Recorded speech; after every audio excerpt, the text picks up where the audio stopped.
ಪೂನಂ ಪಾಂಡೆ ಅವರು ಸಾವನ್ನಪ್ಪಿದ್ದಾರೆ. ಗರ್ಭಕೋಶದ ಕ್ಯಾನ್ಸರ್ನಿಂದ ಇವರು ಬಳಲ್ತಾ ಇದ್ರು.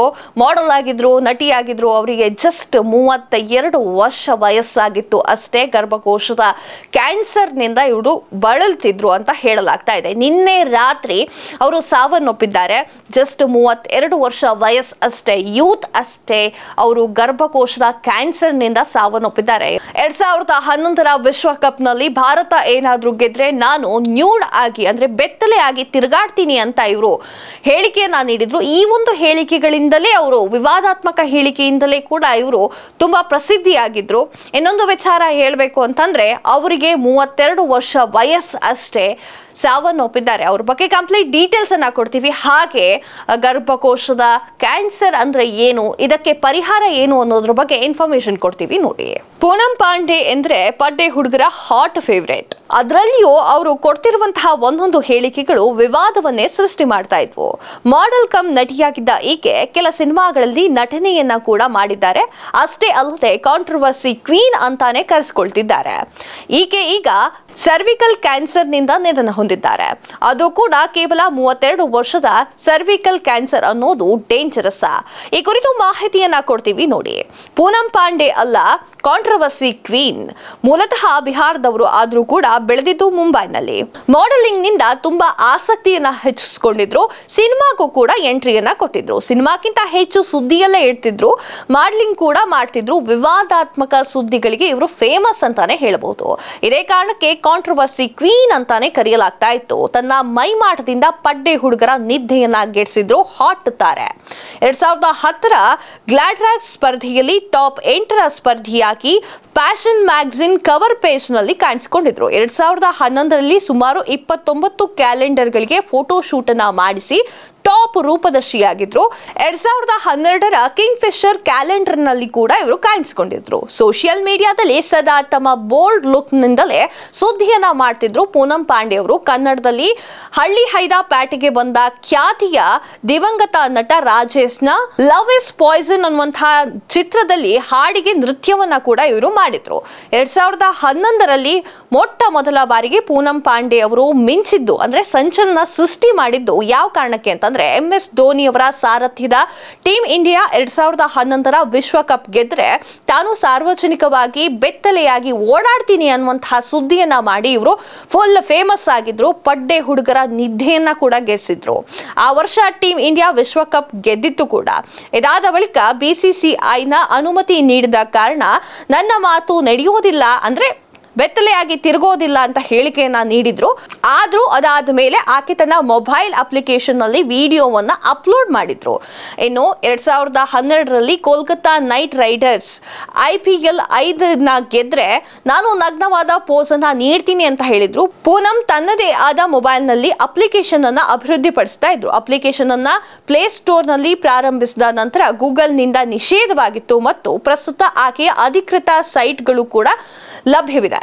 2013ರಲ್ಲಿ ನಶಾ ಚಿತ್ರದ ನಾಯಕಿಯಾಗಿ ನಟನೆಯನ್ನ ಕೂಡ ಮಾಡಿದ್ರು.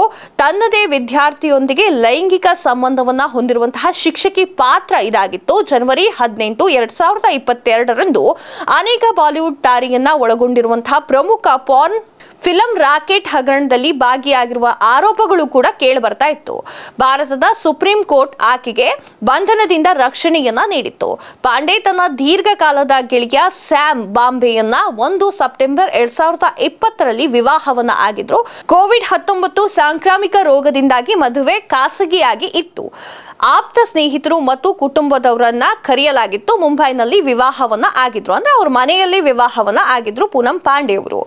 ಮದುವೆಯಾಗಿ 10 ದಿನಕ್ಕೆ ಅಂದರೆ ಸೆಪ್ಟೆಂಬರ್ 11ರಂದು ಪಾಂಡೆ ಗಂಡ ತನ್ನ ಮೇಲೆ ಕಿರುಕುಳ, ಬೆದರಿಕೆ ಮತ್ತು ಹಲ್ಲೆಯನ್ನ ನಡೆಸಿದ್ದಾರೆ ಅಂತ ಹೇಳಿ ಬಾಂಬೆ ವಿರುದ್ಧ ದೂರನ್ನ ನೀಡಿದ್ರು. ಮಂಗಳವಾರ ಸೆಪ್ಟೆಂಬರ್ 23ರಂದು ಗೋವಾದಲ್ಲಿ ಸ್ಯಾಮ್ ಬಾಂಬೆಯನ್ನ ಬಂಧನ ಮಾಡಲಾಗಿತ್ತು. ನಂತರ ಜಾಮೀನ್ ಮೇಲೆ ಬಿಡುಗಡೆ ಆದ್ರು ಅವರು. ಈ ಸ್ಯಾಮ್ ಬಾಂಬೆ ಅನ್ನುವಂಥವರು ಪೂನಂ ಅವರ ಹಸ್ಬೆಂಡ್, ಗಂಡ. ಹಸಿ ಬಿಸಿ ವಿಡಿಯೋಗಳನ್ನ, ಮಾದಕ ಫೋಟೋಗಳನ್ನ ಅಪ್ಲೋಡ್ ಮಾಡುವಂತಹ ಪೂನಂ ಪಾಂಡೆ ಇಂಗ್ಲೆಂಡ್ ಮೂಲದ ಓನ್ಲಿ ಫ್ಯಾನ್ಸ್ ಜಾಲತಾಣದಲ್ಲಿ ಖಾತೆಯನ್ನ ಕೂಡ ಹೊಂದಿಕೊಂಡಿದ್ರು. ಅಲ್ಲಿ ಹಾಕುವಂತಹ ವಿಡಿಯೋಗಳನ್ನ ನೋಡಬೇಕಂತ ಜನರು ಹಣವನ್ನ ಕೂಡ ನೀಡ್ತಾ ಇದ್ರು. ಈ ಮೂಲಕ ಪಡ್ಡೆ ಹುಡುಗರನ್ನ ಗೆದ್ದು ಬಿಟ್ಟಿದ್ರು ಪೂನಂ ಅವರು. ಸದ್ಯ ಎಂದಿನಂತೆ ಮಾಡಲಿಂಗ್ ನಟನೆಯನ್ನ ಮಾಡ್ತಿದ್ರು, ಆದ್ರೆ ಇದೀಗ ಗರ್ಭಕೋಶದ ಕ್ಯಾನ್ಸರ್ನಿಂದಾಗಿ ನಿಧನವನ್ನ ಹೊಂದಿದ್ದಾರೆ.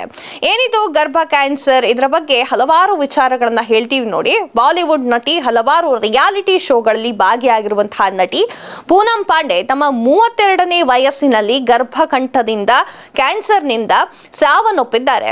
ಎಷ್ಟು ಚಿಕ್ಕ ವಯಸ್ಸು ನೋಡಿ, 32 ವರ್ಷ. ಪೂನಂ ಪಾಂಡೆ ಅವರ ಮ್ಯಾನೇಜರ್ ಹಾಗೂ ಅವರ ಟೀಮ್ ಈ ಕುರಿತಾಗಿ ಇನ್ಸ್ಟಾಗ್ರಾಂನಲ್ಲಿ ಅಧಿಕೃತ ಪೋಸ್ಟ್ ಅನ್ನ ಮಾಡಿದ್ದಾರೆ, ಮಾಹಿತಿಯನ್ನ ದೃಢಪಡಿಸಿದ್ದಾರೆ.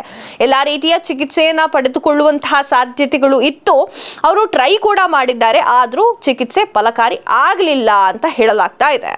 ಕ್ಯಾನ್ಸರ್ ಪ್ರಕರಣದಲ್ಲಿ ಗರ್ಭಕಂಠದ ಕ್ಯಾನ್ಸರ್ 4ನೇ ಸ್ಥಾನದಲ್ಲಿ ಇತ್ತು. ಮಹಿಳೆಯರಲ್ಲಿ ಉಂಟಾಗುವಂತಹ ಸಾವಿನ ಪ್ರಮಾಣದಲ್ಲಿ ಸಹ ಗರ್ಭಕಂಠದ ಕ್ಯಾನ್ಸರ್ 4ನೇ ಸ್ಥಾನದಲ್ಲಿ ಇರುತ್ತೆ. ಮಹಿಳೆಯರ ಪಾಲಿಗೆ ಗರ್ಭಕಂಠದ ಕ್ಯಾನ್ಸರ್ ಅಷ್ಟರ ಮಟ್ಟಿಗೆ ಅಪಾಯಕಾರಿಯಾಗಿರುತ್ತೆ. 2020ರಲ್ಲಿ ಅಂದಾಜು 6,40,000 ಹೊಸ ಪ್ರಕರಣಗಳು ಮತ್ತು 3,42,000 ಸಾವುಗಳು ಸಂಭವಿಸಿದೆ. ಇಷ್ಟಕ್ಕೂ ಗರ್ಭಕಂಠ ಕ್ಯಾನ್ಸರ್ ಅಂದ್ರೆ ಏನು, ಈ ಕ್ಯಾನ್ಸರ್ ಯಾಕೆ ಇಷ್ಟು ಡೇಂಜರಸ್ ಅನ್ನುವಂತಹ ಮಾಹಿತಿಯನ್ನ ಕೊಡ್ತೀವಿ ನೋಡಿ. ಗರ್ಭಕಂಠದ ಕ್ಯಾನ್ಸರ್ ಅಂದ್ರೆ ದೇಹದಲ್ಲಿರುವ ಜೀವಕೋಶಗಳು ನಿಯಂತ್ರಣವಿಲ್ಲದೆ ಬೆಳೆಯುವಂತಹ ಕಾಯಿಲೆ ಇದಾಗಿದೆ. ದೇಹದ ಯಾವ ಭಾಗದಲ್ಲಿ ಈ ಸಮಸ್ಯೆ ಕಾಣಿಸಿಕೊಳ್ಳುತ್ತದೆಯೋ ಆ ಕ್ಯಾನ್ಸರ್ ಅಂತ ಗುರುತಿಸಲಾಗುತ್ತೆ. ಗರ್ಭಕಂಠದಲ್ಲಿ ಕ್ಯಾನ್ಸರ್ ಪ್ರಾರಂಭವಾದಾಗ ಅದನ್ನ ಗರ್ಭಕಂಠದ ಕ್ಯಾನ್ಸರ್ ಅಂತ ಕರೆಯಲಾಗ್ತದೆ. ಗರ್ಭಕಂಠವು ಯೋನಿಯಲ್ಲಿ ಗರ್ಭಾಶಯದ ಮೇಲಿನ ಭಾಗಕ್ಕೆ ಸಂಪರ್ಕ ಮಾಡುತ್ತದೆ. ಇಲ್ಲಿನ ಜೀವಕೋಶಗಳು ನಿಯಂತ್ರಣ ಕಳೆದುಕೊಂಡು ಸರ್ವಿಕಲ್ ಕ್ಯಾನ್ಸರ್ ಉಂಟು ಮಾಡುತ್ತೆ. ಗರ್ಭಕಂಠದ ಕ್ಯಾನ್ಸರ್ ಅಂದ್ರೆ ಏನು? ಹಲವು ವಿವಿಧ ಮಾನವನ HPV ಒಂದಿಗೆ ದೀರ್ಘಕಾಲ ಸೋಂಕು ಗರ್ಭಕಂಠದ ಕ್ಯಾನ್ಸರ್ಗೆ ಮುಖ್ಯ ಕಾರಣವಾಗುತ್ತದೆ. HPV ಒಂದು ಸಾಮಾನ್ಯ ವೈರಸ್ ಆಗಿದ್ದು, ಇದು ಲೈಂಗಿಕ ಸಮಯದಲ್ಲಿ ಒಬ್ಬರಿಂದ ಮತ್ತೊಬ್ಬರಿಗೆ ಹರಡುತ್ತದೆ. ಲೈಂಗಿಕವಾಗಿ ಸಕ್ರಿಯವಾಗಿರುವಂತಹ ಜನರಲ್ಲಿ ಕನಿಷ್ಠ ಅರ್ಧದಷ್ಟು ಜನರು ತಮ್ಮ ಜೀವನದಲ್ಲಿ ಈ ಹಂತವನ್ನ ಹೊಂದಿರ್ತಾರೆ, ಅಂದ್ರೆ HPV ಅನ್ನ ಹೊಂದಿರ್ತಾರೆ. ಅದರಲ್ಲಿ ಕೆಲವರು ಗರ್ಭಕಂಠದ ಕ್ಯಾನ್ಸರ್ಗೆ ಒಳಗಾಗ್ತಾರೆ. ಅದು 30 ವರ್ಷಕ್ಕಿಂತ ಮೇಲ್ಪಟ್ಟ ಜನರಲ್ಲಿ ಹೆಚ್ಚಾಗಿ ಕಂಡು ಬರುತ್ತದೆ. ಗರ್ಭಕಂಠದ ಕ್ಯಾನ್ಸರ್ನ ಗುಣಲಕ್ಷಣಗಳು ಯಾವುದು ಅನ್ನೋದ್ರ ಬಗ್ಗೆ ಮಾಹಿತಿಯನ್ನ ಕೊಡ್ತೀವಿ ನೋಡಿ. ಗರ್ಭಕಂಠದ ಕ್ಯಾನ್ಸರ್ ಕೆಲವೊಂದು ರೋಗ ಲಕ್ಷಣಗಳನ್ನ ಒಳಗೊಂಡಿರುತ್ತದೆ. ಅವಧಿಗಳ ನಡುವೆ ಮತ್ತು ಲೈಂಗಿಕ ಸಂಭೋಗದ ನಂತರ ಹೆಚ್ಚು ರಕ್ತಸ್ರಾವವನ್ನ ಒಳಗೊಂಡಿರುತ್ತದೆ. ದುರ್ವಾಸನೆ, ಬಿಳಿ ಸ್ರಾವ, ಬೆನ್ನು ನೋವು ಅಥವಾ ಕೆಳಹೊಟ್ಟೆ ನೋವು ಸಹ ಇದರ ಅನುಭವವಾಗಿದೆ. ಕೆಲ ಸಂದರ್ಭದಲ್ಲಿ ಯಾವುದೇ ರೋಗ ಲಕ್ಷಣಗಳು ಕೂಡ ಕಂಡು ಬರುವುದಿಲ್ಲ. ಸ್ಕ್ರೀನಿಂಗ್ ಪರೀಕ್ಷೆಗಳು ಮತ್ತು HPV ಲಸಿಕೆ ಗರ್ಭಕಂಠದ ಕ್ಯಾನ್ಸರ್ ಅನ್ನ ತಡೆಗಟ್ಟಲು ಸಹಾಯವನ್ನ ಮಾಡುತ್ತದೆ. ಗರ್ಭಕಂಠದ ಕ್ಯಾನ್ಸರ್ ಅನ್ನ ಮೊದಲೇ ಪತ್ತೆ ಮಾಡಿದಾಗ ಇದು ಚಿಕಿತ್ಸೆ ಪಡೆದುಕೊಳ್ಳಲು ಸುಲಭವಾಗುತ್ತದೆ. ಇಲ್ಲ ಅಂದ್ರೆ ಜೀವಕ್ಕೆ ಸಂಚಕಾರವನ್ನ ಕೂಡ ಇದು ತರುತ್ತದೆ. ಗರ್ಭಕಂಠದ ಕ್ಯಾನ್ಸರ್ ತಡೆಗೆ 9 ರಿಂದ 14 ವರ್ಷದ ಚಿಕ್ಕ ಬಾಲಕಿಯರು ಲಸಿಕೆಯನ್ನ ಹಾಕಿಸಿಕೊಳ್ಳುವಂತೆ ಕೇಂದ್ರ ಸರ್ಕಾರ ಉತ್ತೇಜನ ಮಾಡಿದೆ. ನಿನ್ನೆಯಷ್ಟೇ ವಿತ್ತ ಸಚಿವೆ ಆಗಿರುವಂತಹ ನಿರ್ಮಲಾ ಸೀತಾರಾಮನ್ ಅವರು ಕೂಡ 2024-25ರ ಬಜೆಟ್ ನಲ್ಲಿ ಇದನ್ನು ಕೂಡ ಮಂಡಿಸಿದ್ದಾರೆ. ಇಂಥದ್ದೊಂದು ಭಯಾನಕ ಕ್ಯಾನ್ಸರ್ ನಿಂದಾಗಿ ಇದೀಗ ಪೂನಂ ಪಾಂಡೆ ಅವರು ನಿಧನರಾಗಿದ್ದಾರೆ. ಇದೆಷ್ಟೋ ಈ ಹೊತ್ತಿನ ಸುದ್ದಿ. ಮತ್ತಷ್ಟು ಸುದ್ದಿಗಳಿಗಾಗಿ ನೋಡ್ತಾ ಇರಿ ಕರ್ನಾಟಕ ಟಿವಿ. ಇದು ಕನ್ನಡಿಗರ ಧ್ವನಿ.